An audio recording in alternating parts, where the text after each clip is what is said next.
So that's Alabama. In many states like Georgia, the lottery is used to benefit students. Tonight, CBS 42's Robert Sherman is in the Peach State with a special report betting on the lottery there.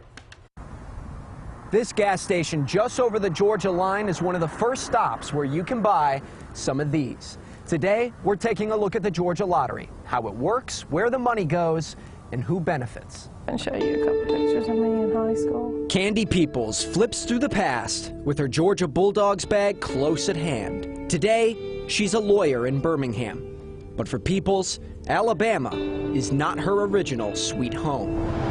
I grew up in a small town in South Georgia called Fitzgerald, which is where she went to high school, graduating in 1993. 18 years old, wide-eyed, and with the world on a string, it was time for college. Growing up in Georgia, I knew I wanted to go to the University of Georgia. It was just where I wanted to go, but the question was how that was going to work. Her parents, Donnie and Blanche, pictured here on the far left, were determined to send Candy to the University of Georgia, but money was tight. And then, an unexpected letter arrived in the mail from a new and, at the time, little-known program. The Hope Scholarship. We found out that I was going to get a full tuition scholarship to go to the University of Georgia. And for me, it made a huge difference, huge difference. Since 1993, 1.8 million high schoolers just like Candy have received that very same scholarship. But where does the money come from? I'm so happy I can't talk. The Georgia Lottery. A portion of the proceeds from every scratch-off, every Powerball drawing, and every printout goes back into education.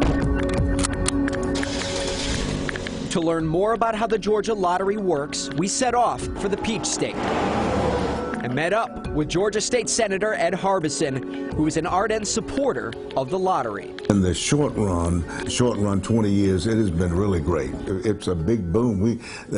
Everybody wants to get on board now. Everybody wants a piece of it. The Georgia Lottery tells us that in 2018, they sold over $4 billion worth of lottery tickets, and the proceeds go to 4 different places. The biggest piece of the peach goes over towards prizes, which is about $2.7 billion.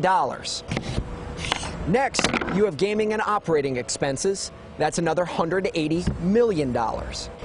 Another $270 million is paid out towards retailers as commission, leaving this last slice worth $1.14 billion for education. Those children who are very talented, whether parents are wealthy or not, they're going to get an education in the state of Georgia. Well, thanks. For Candy Peoples, she's now a mother of 2.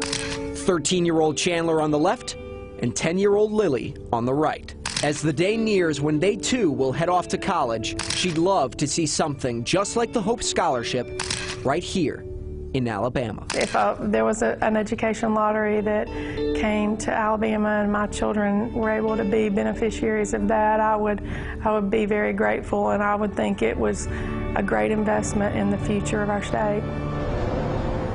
Senator Harbison acknowledges to me that the Georgia Lottery is not perfect, and he points to data that shows that the lottery is played more by those of lower socioeconomic classes, but he still stands in firm support of the Georgia Lottery because he believes that it is an investment in the future. Reporting in Tallapoosa, Georgia, Robert Sherman, CBS 42 News, local coverage you can count on.